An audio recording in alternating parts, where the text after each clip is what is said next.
So on the story today, we have four people. We have, and I was a little confused when I read the gospel because I thought somehow the name Salome did not appear, but that's supposed to be the name of the dancing girl, and for some reason Herodias gets her name in there all the time. So we got Herod, Herodias, Salome, and John the Baptist. Herod is moved by John, even though John has told him he's been a very bad boy, you might say, and that he's picked up his brother's wife and has lived with her, and he has committed adultery. And so they would like to, but he liked to hear him speak. He was impressed with him. He was moved by him. But the old lecher is also moved by a pretty girl. And what is apparent is apparently his stepdaughter. We might say that Herod lost his head over the girl, figuratively, and John the Baptist lost his head physically over the girl. At any rate, John the Baptist was a prophet. He spoke the truth. He didn't back off. He told it like it was, and he paid dearly for it. So, sorry I lost my place here.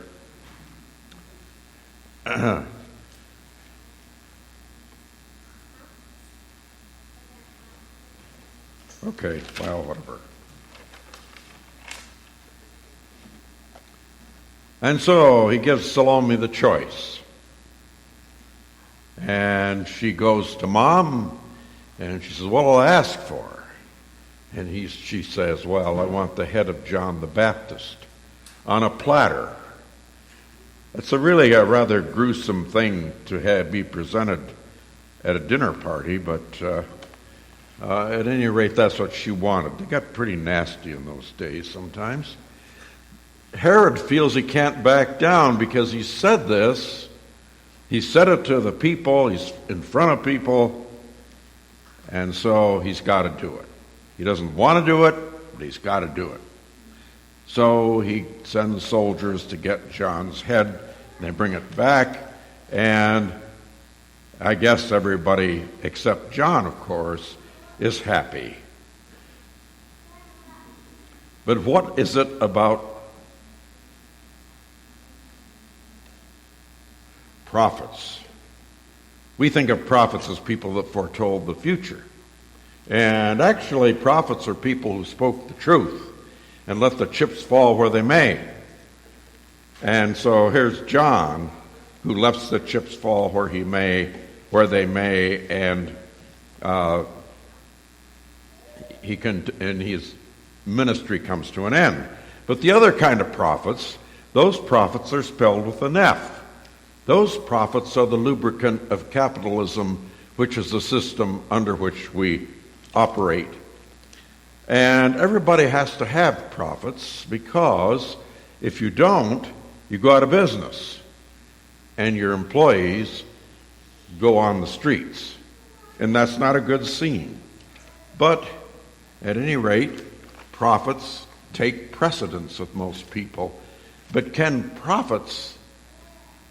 are there things that are more important than prophets? And I would say there are things that are more important. But what is a fair prophet? Supposedly it depends on circumstances and varies a great deal. Let me share with you some statistics. In 1970, CEOs of companies, on average, earned about 30 times what their workers earned. But in 2014, CEOs earned on average 300 times what the workers earned.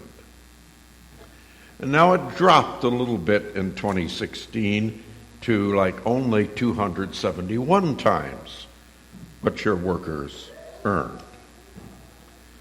Now these figures tell us, I believe at least, that the trends have become quite egregious.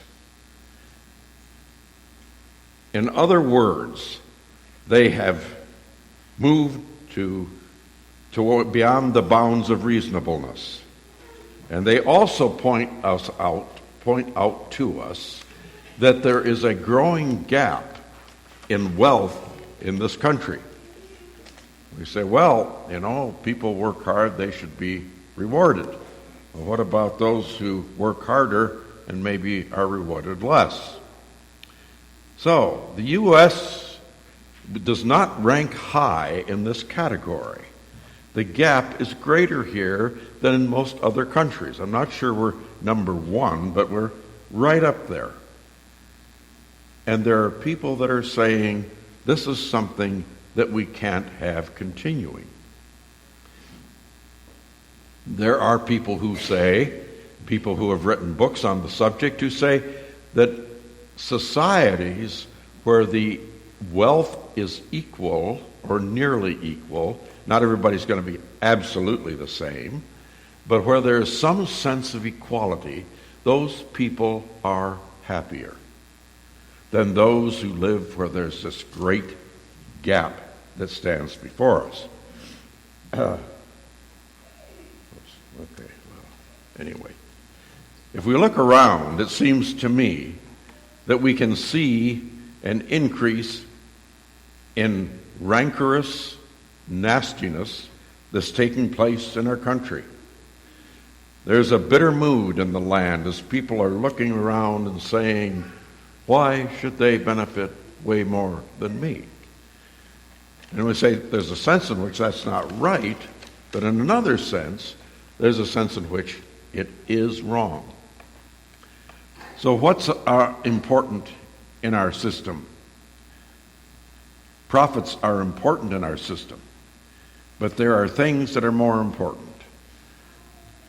A society that has kindness as practiced is more important. A recent newspaper article pointed out that many private corporations are funding our schools now. Now, at first, that sounds great. That sounds wonderful. But what it says is that we are losing the willingness to support something in our society that's very important. And what is education for? We look at education. In public education, its goal is to give everyone some kind of an education. Some kind of education. Tools with which they can deal with life. Now, there are people of wealth who who go on to private schools and so forth, and that's their choice. But we are losing our willingness to support education. Education for all, the purpose of all, is that everyone has the abilities to look at life and see these things that are happening.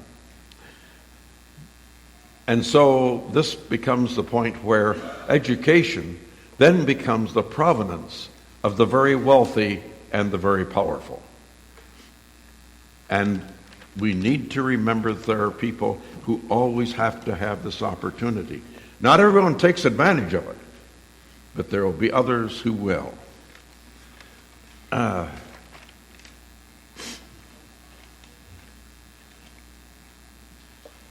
It'll be the same old story. The wealthy will do well, and the poor will get less. And remember, Jesus liked the poor. And even the middle class won't fare too well on that. They will not share in this either. And then we have the story of Nestle, who comes along and tells us they're going to give us jobs. And so they want to increase the water output. And when they have depleted the water output and move on, what then? What then will happen? I attended the meeting in Ferris in which people spoke on this issue. And I'll tell you that there was a heavy, heavy, heavy predominance of people who opposed it. There were like two that spoke in favor.